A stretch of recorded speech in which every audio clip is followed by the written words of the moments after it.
Assalamu alaikum. I hope you are well. Now I want to say about clarity structuring systems. Clarity defines communication. Communication shapes understanding. Understanding drives action. Most people speak without a structure. Leaders organize before speaking.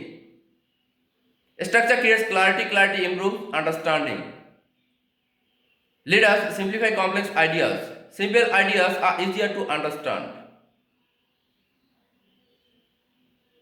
Clarity reduces confusion. Confusion weakens communication.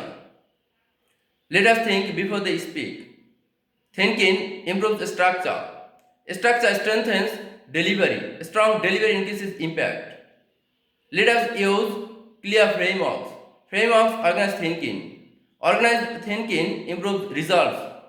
Results create success. Let us remove unnecessary words. Less noise increases meaning. Meaning improves communication. Clear communication builds trust. Clarity is not complexity. Clarity is simplicity. Clarity is power. Thank you very much. Stay safe. Assalamu alaikum.